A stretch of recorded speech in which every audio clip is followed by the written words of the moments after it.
never been more obsessed about a hardware unit than this one right here. Let me tell you guys a crazy story. Back in, I think it was 2009, I had this Sound on Sound magazine article that I read. At the time, I was really obsessed with Chad Blake's way of mixing and creating these amazing sounds for artists like Arctic Monkeys and Black Keys and stuff. I've heard that he's been using this unit called Shure Level Lock for a bunch of recordings and mixing. I was really curious because the sound that I was hearing was this kind of mix and blend of new and old.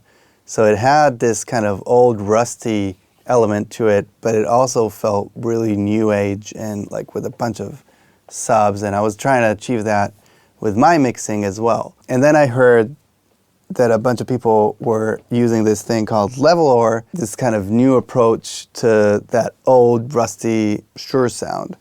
And I got kind of obsessed with it. Fast forward to about a year ago, I thought it would be amazing to get in contact with Standard Audio that did this Levelor hardware and maybe recreate it in a plugin format. So I reached out, and Ian and Tom, which are the guys behind Standard Audio, responded right away. We started talking about the option of making a plugin.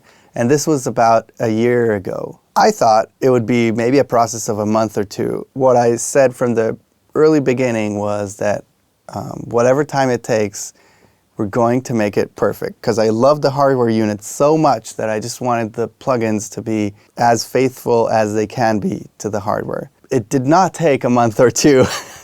It actually took probably a year until Ian, Tom, and me all felt like this plugin sounds as close as possible to the original Levelors. We've actually made emulations for both the Mark II and the Mark I, which is the original design of the Levelor. And they exist in the plugin. You can see here there's a switch between Mark I and Mark II, and you can decide which one you want. There's also a tone knob, which I think has been so fun to play with, because you can actually tilt the EQ before getting into compression and distortion or after, which I think is really helpful. So there's like a toggle switch between pre and post, and all the regular features of the Levelor, but also there's oversampling and blend. So you can really pick and choose how much of that crazy sound you want. And this is one of the things with the hardware unit that I always had kind of a hard time with, because I would blend the original signal of a drum set or of vocals with the compressed and distorted sound of the Levelor, which was awesome, but having control in an easy way like a blend knob is something that's really, really cool. Let's hop into the DAW session I prepared here and do a little A/B test between them and hear the differences and also hear what the plugin can do. So I have it here on a really cool rock session, which I think is where it really shines. I mean, it works on a lot of different genres, but rock drums are kind of the go-to, I think, for this unit. Let's first hear the drums without the Levelor at all.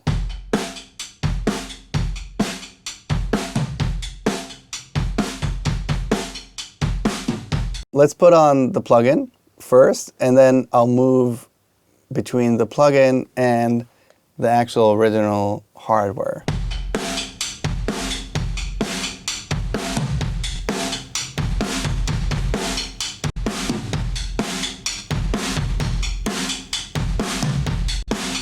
The crunch and like the amount of compression that you get and excitement from the drum sound is so cool, both on hardware and software. What's cool about the plugin is you can actually go a little bit further with it, and let's see what we can do with the tone, because I really like this distortion, but maybe I want a little bit of a more thick sound and get a little bit more low end from it. So let's turn the tone knob all the way down to the low frequencies and see what that does.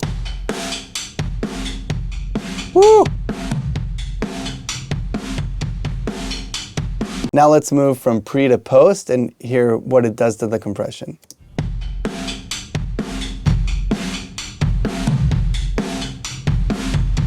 So on the pre side, it really kind of changes the compression completely.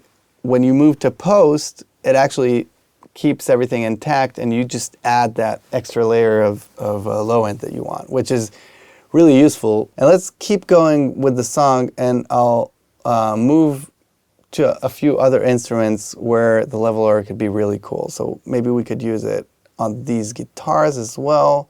Let's start with that. So I'm just going to drag this here.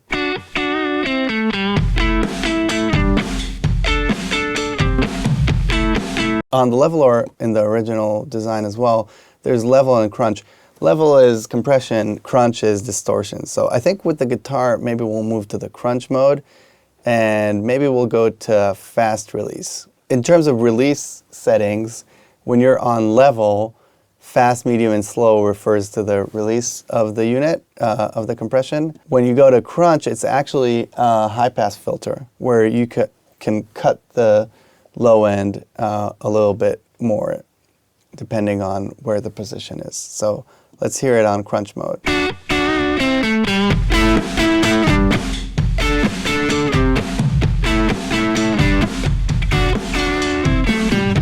And let's hear it on bass too. So I'm just going to put it on the bass sound. Straight off the bat, this is beautiful. So this is without.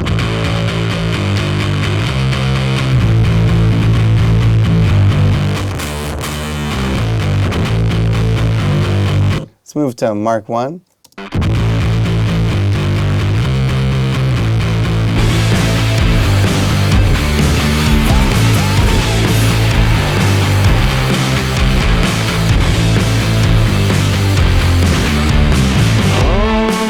Okay, let's compare it on vocals as well. So I'm just gonna put the plugin on one track. Let's call it plugin.